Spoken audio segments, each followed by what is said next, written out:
선한 사람 TV를 애청하고 계시는 국내외에 계시는 성도 여러분, 매일매일 다 행복하십니까? 80여생을 살아보니 새롭게 깨달아지는 것들이 있습니다.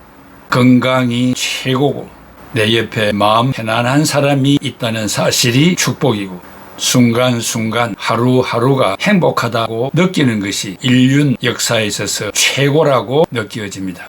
아마 여러분들도 동감하리라고 생각합니다. 그 중에 하나라도 없다면 만들어가는 남은 여생이 되기를 바랍니다.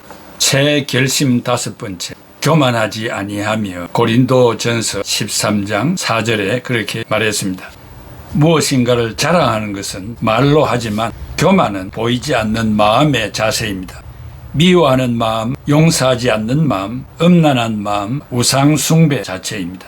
거만하고 건방지고 잘난 체하고 뽐내는 것은 오만한 것입니다. 야고보 4장 6절에 하나님은 교만한 자를 물리치신다고 했습니다. 교만한 자는 세상의 욕망을 채우려고 하나님을 무시하는 자입니다.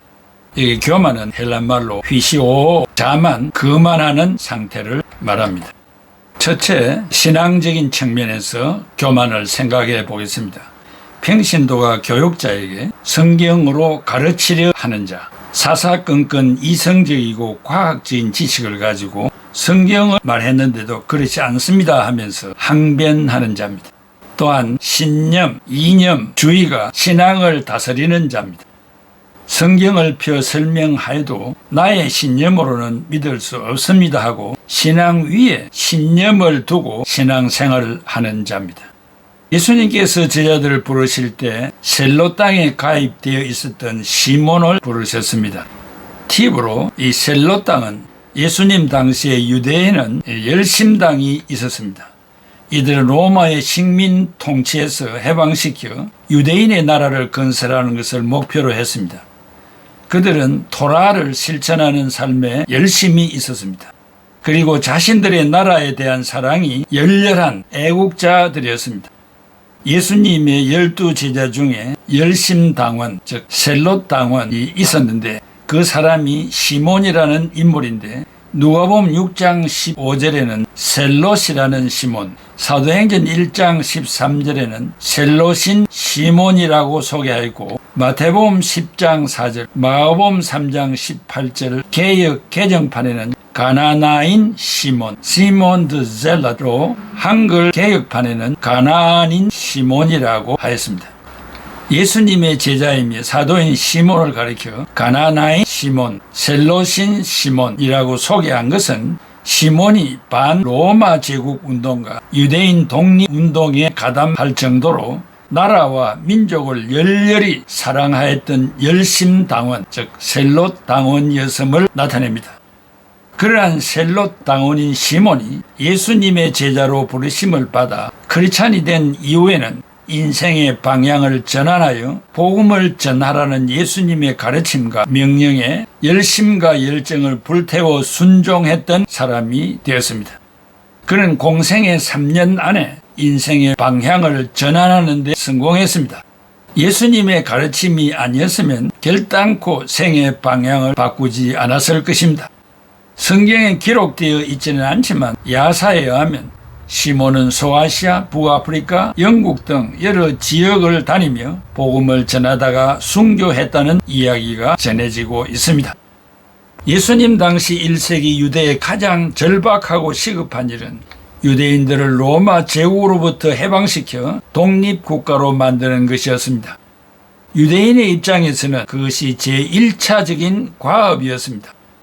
오늘날 우리 대한민국 사회에서 가장 절박하고 시급한 일은 무엇입니까?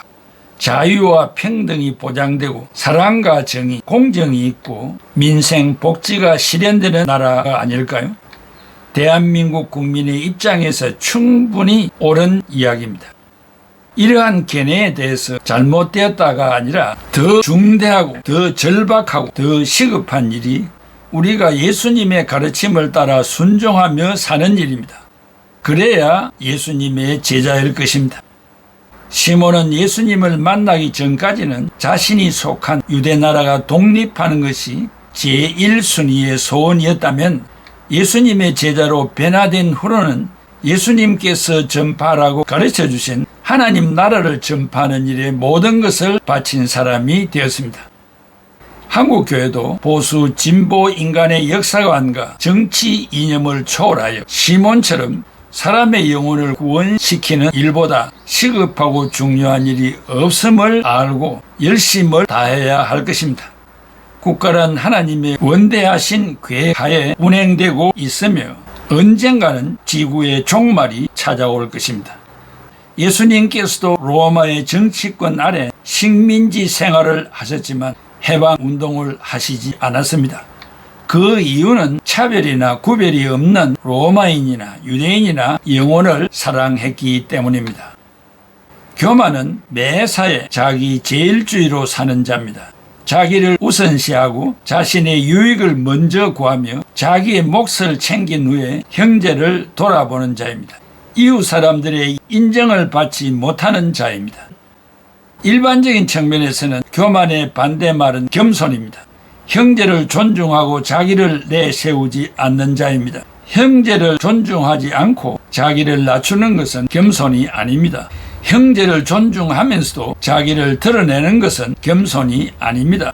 형제를 존중하다는 것은 형제를 인정하고 지나친 칭찬보다 적당한 칭찬이 따라야 합니다.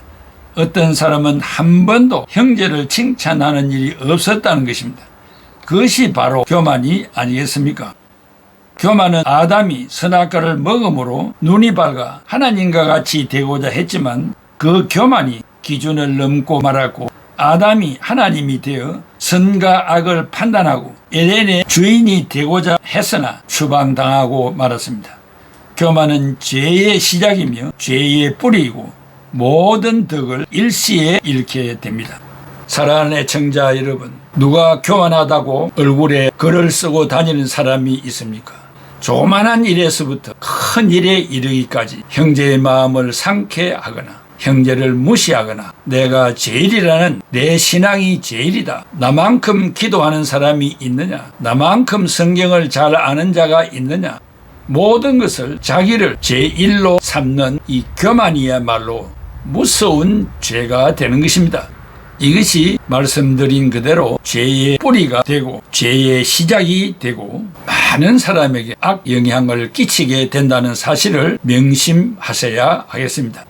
오늘 이 교만에 대한 단편적인 말씀을 드렸으니 자신을 돌아보고 겸손한 여러분들의 남은 여생이 되기를 기원합니다. 기도하겠습니다. 고마우신 아버지 하나님, 은혜와 사랑을 감사합니다. 주님이 이 땅에 계셨을 때에 능력이 없어서 평범한 삶을 사셨습니까?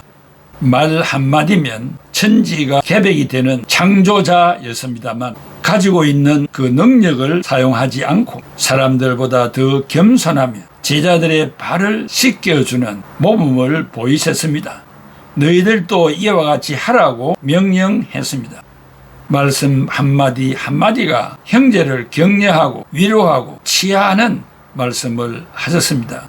항상 근엄하며 미소를 지으며 상대방의 필요가 무엇인가를 꿰뚫어 보시면서 때를 따라 도와주시는 은혜를 베풀어 주셨습니다. 예수 그리스도만이 유일한 우리의 구주이심을 믿는 한국 크리스찬들이 보수니 진보니 이러한 인간의 개념을 가지고 사람의 영혼을 무시하고 차별하고 구별하는 죄를 범치 않게 하여 주시기를 바랍니다. 한국에 혼란스럽게 나타나고 있는 이 모든 국가적인 일들을 하나님이 다 알고 계십니다.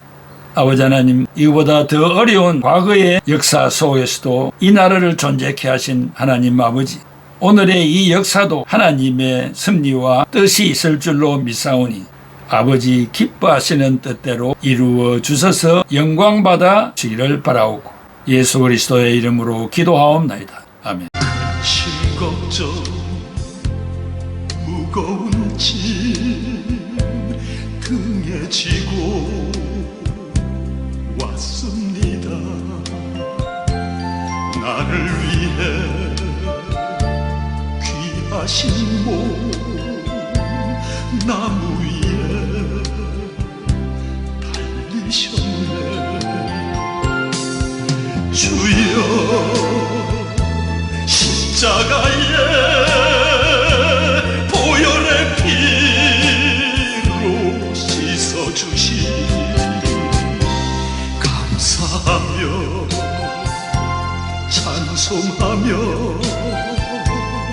남은 여생 바칩니다. 교만했던 이 죄인이 주님 앞에 왔습니다. 내 모든 죄 주님 앞에 고하기를 원합니다. 주여 어둠에서 방황하던 이 죄인을 자비하신 주의 품에 영원토록 살렵니다.